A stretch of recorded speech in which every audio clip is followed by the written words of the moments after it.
hablando de autoridades sanitarias en nuestro país, hay una crisis a ese respecto, por lo menos por el día de hoy, a consecuencia del paro de los profesionales de blanco. Jazmín García hizo un recorrido por algunos hospitales para saber precisamente cuál era la consecuencia natural, evidentemente, que tendrían que sufrir, o que sufrieron los pacientes, ya que tuvieron que cancelarse algunas consultas, algunas intervenciones quirúrgicas también y otros servicios que tuvieron que reprogramarse. Solamente urgencias estaba activo para algunos hospitales públicos y privados. ¿Qué tal, Jazmín? ¿Cómo estás? Adelante.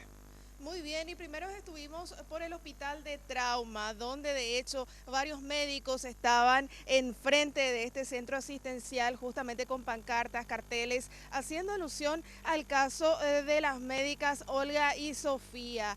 Se podía observar ya desde la recepción la falta de pacientes y de hecho solamente los servicios de urgencia estuvieron funcionando, como así también la atención a pacientes que ya estaban internados. Ninguna cirugía se practica el día de hoy, si es que no es de urgencia, nos decía uno de los médicos de planta, y esto es lo que manifestaba.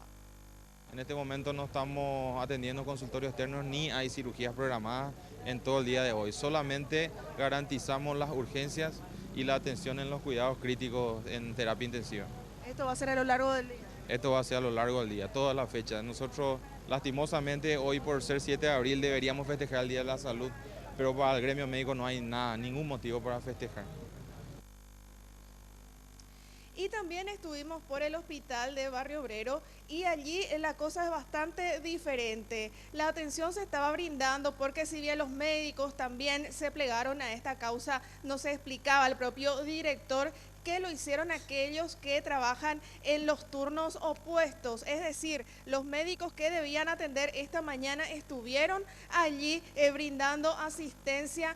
Y de hecho también lo comprobamos con el testimonio de los propios pacientes. Esto es lo que decía por un lado el director del Hospital Barrio Obrero y también la gente que fue en busca de atención.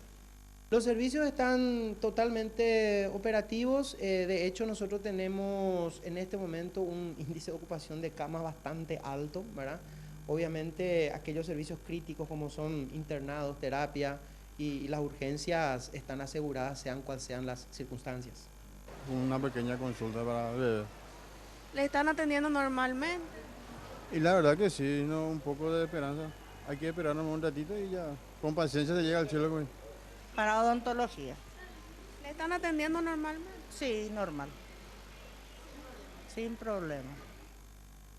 Y también en el Hospital Central del IPS pudimos verificar que varios servicios estaban operativos en el área de consultas externas en la policlínica, también algunas cirugías, pero había varios procedimientos que fueron suspendidos a consecuencia de este paro. Por un lado, los médicos nos aseguraban que solamente estaban operativos los servicios de urgencia, cirugías de urgencia y algunas consultas, pero ya conversando con los pacientes, hubo algunos que nos mencionaron que sí recibieron la atención normal, otros que sí nos ratificaron que algunos procedimientos se suspendieron. Esto es lo que pudimos captar.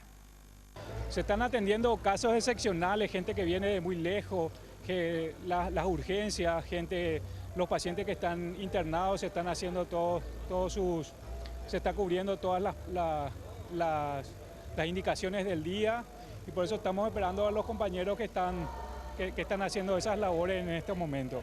Las urgencias, las cirugías de urgencia y todas las urgencias clínicas están totalmente cubiertas y tienen totalmente sus encargados de cada día para tal efecto. A mí sí, por ejemplo, me atendieron muy bien. ¿En qué área? Ginecología. ¿Cumpliendo con los turnos? Sí, normal me atendieron. Cateterismo. ¿Le atendieron con normal? Sí, no, por la huelga no, se suspendió. Sí. No le van a hacer. No le van a hacer hoy, ¿le dieron ya otra? Tiene que quitar otra fecha. Y toda esta situación es el resultado de la medida adoptada por médicos de diversos servicios, incluso de algunos hospitales privados, según nos aseguraban, que se están plegando al apoyo de las médicas Olga Cañete y Sofía Oviedo, quienes habían sido condenadas bien a 3 años y medio de cárcel por un hecho ocurrido en el año 2009, cuando la paciente Romelia Páez Segovia ingresó al hospital de la Fundación Tesay en Ciudad del Este a raíz de un dolor abdominal y sin embargo falleció al día siguiente. El tribunal, conformado por las jueces Ana María Réllaga, Carmen Barrios y Graciela Flores, afirma que en la necropsia se pudo confirmar que la paciente murió a causa de la mala praxis de las condenadas. Supuestamente, cuando se le abrió un catéter, se le reventó una de las venas, según manifestaba esta necropsia. Sin embargo, las médicas aseguran que hay varias pruebas fehacientes, como incluso una radiografía, está el historial médico también, que no fue tenido en cuenta como prueba en el marco del proceso, por lo cual están reclamando un juicio más justo, una revisión en realidad, hablando en términos jurídicos, de esta condena, y también piden la admisión de dichas pruebas. Al respecto, todas las sociedades médicas del país, incluso algunas sociedades del extranjero, estuvieron tratando el tema, aseguran que ellas actuaron de acuerdo al protocolo establecido y que cualquier médico en su lugar habría actuado de la misma manera, y sostienen que la causa del fallecimiento fue justamente ya la gravedad de la paciente, en la cual llegó hasta el servicio y a consecuencia de H1N1, una epidemia que había en ese momento y que no se puede controlar más allá de la asistencia que se pueda brindar. Es una infección con alta tasa de morbilidad, y eso es lo que al menos sostienen ellas. Conversamos porque estuvieron participando también de la movilización que los médicos convocaron desde las 11 de la mañana en el Poder Judicial para protestar sobre esta decisión del Tribunal de Ciudad del Este. Estuvieron ellas, tanto Olga Cañete como Sofía Oviedo, agradecieron el apoyo y también recordaron los detalles de esta causa. Le agradezco a todos los colegas de Paraguay, Encarnación, Ciudad del Este, Pedro Juan Caballero, Asunción. Esto es un milagro de Dios. ¿Que la recibiste en terapia a la señora Romelia? Así mismo. ¿En qué situación vos la habías recibido? Una paciente con un shock séptico, ¿verdad? Una paciente grave, hemodinamia estable, no tenía presión, no orinaba, tenía taquicardia, una persona con dificultad respiratoria, una persona grave, ¿verdad? La sonda a ella. Yo le puse el catéter de vía venosa central, donde eso se comprueba que está en el lugar con la radiografía de tórax. Entonces, que haya perforado la vena. No sé por qué la conclusión de la autopsia no tiene sentido. ¿El doctor Bellasay? Así mismo, el doctor Bellasay, su conclusión no está bien, no concuerda con la clínica, digamos, ¿verdad? Ella falleció de un shock, se llama un shock séptico, una falla multiorgánica y probablemente por H1N1. Nosotros no podemos decir 100% fue H1N1 porque no tenemos un estudio que documente eso, porque en esa época no existían los estudios, no, existían reactivos, pero los reactivos son unos test rápidos que tienen una sensibilidad de 40-50%, igual que el dengue. Cuando sale positivo confirma rápido, pero cuando sale negativo no descarta la enfermedad. Y bueno, era en principio entonces Olga Cañete justamente mencionando esta radiografía en la cual supuestamente se demostraría que no existió tal daño en la vena y que sin embargo no fue admitida como prueba, y es por eso que están pidiendo la revisión. Esto ya fue solicitado el año pasado y hasta el momento todavía no es tratado ya en el ámbito de la Corte Suprema de Justicia. Jazmín, solamente una consulta para hacerte en función a esto y bueno, la verdad muy completo el informe, pero los pacientes o la merma de pacientes que viste en los hospitales es a consecuencia de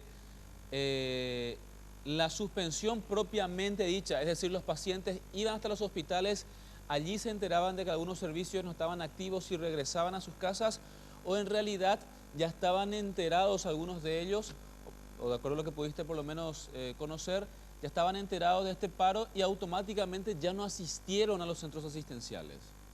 En lo que se refiere al hospital de trauma, es difícil de decirlo porque no había ni siquiera un solo paciente en los pasillos de lo que son las consultas. Como sabrás, los medios de prensa no tenemos acceso al área de urgencias. Por lo tanto, allí se dificultaba un poco hacer estas comparaciones, por eso que ni siquiera pudimos hacer en nota con ningún paciente, pero estaba eso vacío, por lo cual nos lleva a sospechar de que incluso las consultas ya fueron derivadas para otros días, atendiendo a que en ese lugar específicamente se realizan más curaciones y revisiones de golpes o contusiones que se produjeron anteriormente. En lo que va del hospital Barrio Obrero, ya prácticamente era normal la fluidez de personas. Si bien en los pasillos se observaba un poco menos de pacientes que habitualmente, esto también podría atribuirse en alguna manera a las movilizaciones que se estuvieron realizando en el microcentro, atendiendo que mayoritariamente es de la zona el flujo de pacientes que llega hasta este centro asistencial. Y en el IPS tenemos que ser sinceros, era normal prácticamente el movimiento en la policlínica, por lo cual varios son los pacientes que llegaron y se encontraron con la sorpresa de que no se podían realizar algunos procedimientos, como lo señalaba nuestra entrevistada. Otros recibieron atención normal, es decir, no estaba pareja la cosa en cuanto a la asistencia que se estaba brindando a los pacientes. En algunos servicios sí, en otros servicios no. Muy bien, Jazmín, muchas gracias. Reporte completo. ¿Cómo no?